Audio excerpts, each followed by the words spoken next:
Magandang hapon po mga kasari!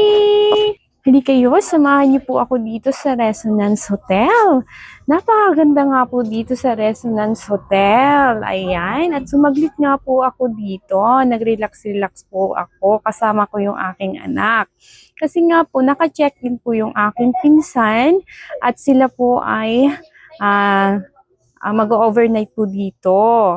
Ayan, naghanda na nga po sila ng kanilang mga pagkain. Kasi nang pumunta kami dyan ay siguro mga alas 9 po yun. At naghahanda na po sila ng pagkain. Happy birthday po pala kay Auntie Aster po, Halgalado. Cancela po, ayan. Happy birthday po sa iyo. Belated happy birthday po. Shout out po. Ayan. At nagpa-share nga po kami dito ng aking anak. Kasi nga po, hindi pa po ako nakakarating dito. Ang alam ko po ay 2,000 po ang per night po nila dito. Yun yung sinabi sa akin ng aking pinsan. Hindi po malinaw para sa akin. Hindi ko naintindihan kung talaga pong 2,000 po yung kanilang pag-stay dito ng overnight. At sila po ay nag-rent niyan ng bahay-bahay na yan. Kaya tingnan po natin ang loob. Pero bago po yan, bago ko po ipakita po sa inyo ay ipapasyal ko muna po kayo dito sa paligid ng Resonance Hotel. Ayan, at naliligo na nga po ang aking anak, dalawang anak. Ayan, naliligo na sila sa pool. At napakasarap nga po magbabad dito. Talagang sobrang init nga po.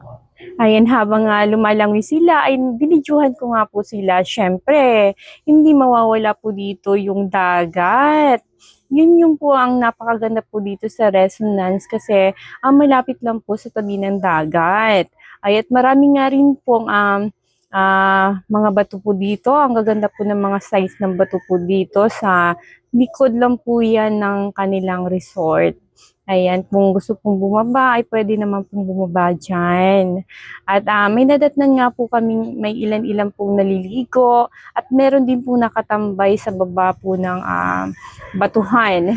At meron nga po silang lilim naman at may kahoy naman po dyan. Yun sa banda po dun at meron pong lilim. At marami pong kahoy. Kaya napakasarap po talagang tumambay. Yun yung aking panganay. Yan po pala yung aking panganay. At ngayon lang po siya umuwi dito kasi may trabaho po yan.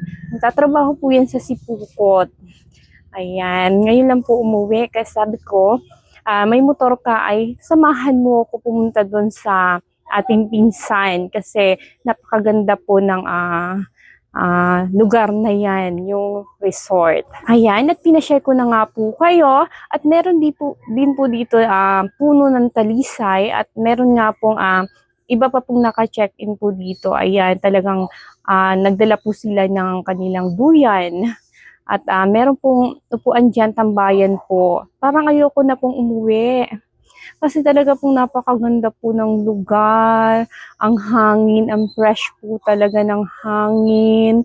Masarap po tumambay dito araw-araw. Kung pwede nga lang po araw-araw dito lang tayo, mag-relax, magmuni-muni. Napakasarap magmuni-muni dito. O kaya meron po kasama mo yung mga kamag-anak mo. Mag-jamming-jamming kayo, lalo po sa gabi. Pwede naman po. Meron din po silang video okay po dyan. Meron po talagang inuman. At di ko po mabidyohan yun sa gabi kasi nga po ay nasa tindahan po ako niyan. Pero yung cousin ko ay mag-stay sila dyan, mag-overnight sila. Kaya siguradong enjoy talaga sila. Enjoy sila dyan sa kanilang overnight. At meron naman po talagang tutulugan. Ayan marami nga pong mga nakatambay dyan sa lilim ng puno. Talaga naman sulit po talaga yung pag-stay nila dyan. Ayan, nakikita niyo po yung ganda ng mga bato. Ganda ng dagat. Ayan, yung mga kubo-kubong yan, ayan. Siguro naman sa 2,000, kasama na siguro yung mga pamilya niya ay halagang 2,000 lang. Ayan, pumasok nga po tayo dito sa kanilang ni-rent. Ayan. At meron nga po bandang taas. Maliit lang po siya pero air condition po yata. Ayan. Meron naman pong bed, may CR, meron pang isang bed sa taas. Ayan, at may CR po. Okay naman po siya, malinis. Ayan. At dito lang po yun sa aming probinsya, sa Purok 2. Purok 2, Barangay Pambuhan, Mercedes, Camarines Norte. Ang pangalan po ng hotel ay Resonance Hotel. Ayan. Ayan, pagdating nga po namin dito ay talagang napakarami na po talaga nilang customer po or client po. Marami pong nag-check-in po at meron pa pong dumating na isang jeep.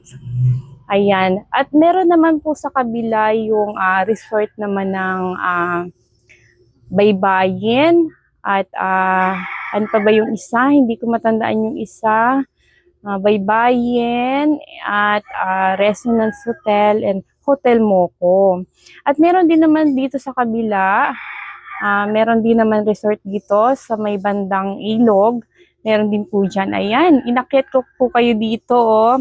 Makikita nyo po dito yung swimming pool. Talagang enjoy yung aking mga anak at kanyang mga pinsan. Napakaganda ng tanawin po dito. Oh. Ayan yung Resonance Hotel. Matatagpuan sa Purok 2, Barangay Pambuhan, Mercedes, Camarines Norte. Talagang sulit naman po talaga yung pag-stay nyo dito ng isang araw. At ang ganyang kaganda yung lugar. Napakaganda po ngayong summer. Ayan. At napakaganda ng view. Makikita nyo naman sa aking video. Ayan yung pool, meron pong pambata at meron din pong pangmatanda na pool. Ayan, at nag-picture-picture nga po ako. Ayan, pauwi na po ako dyan kasi nga po ay bantay po ako sa tindahan. Nagsaglit lang po ako dyan sa kanila para mag-video nga po ng lugar. At ayan, napakaganda at ang daming kahoy po dito. Ayan, mga kahoy na coconut tree. Ayan, sa bandang labasan po ay makikita nyo yung ganda ng view ng mountain. Ayan, papakita ko po sa inyo yung mountain dyan. Sa tabing kalsada lang po. Ayan, kita nyo yung mountain dyan. O, diba? Sobrang ganda. Dito lang po yan sa Pambuhan ha. Pambuhan, Mercedes, Camarines Norte. Kaya po, punta na po kayo dito sa Pambuhan. At marami po talaga ditong resort na pwede nyo istayan. At mura pa. Ayan. At pauwi na kami niyan. Salamat po sa lahat ng sumusuporta sa akin. Kung hindi pa po kayo nakapalo sa akin, follow niyo po ako. At marami pa po akong video na i-upload po para po sa inyo. Ayan. Maraming salamat sa aking mga viewers, non-followers, mga secret daw eh. Yung mga silent viewers ko dyan, salamat po sa suporta nyo sa aking mga kamag-anak. Ayan, sa aking mga kakilala, mga friends. At malapit na po pala yung aming alumni. At aking bibidyuhan yan. Hindi ko papalampasin yan. Ayan, maraming salamat po sa inyong lahat. Bye-bye!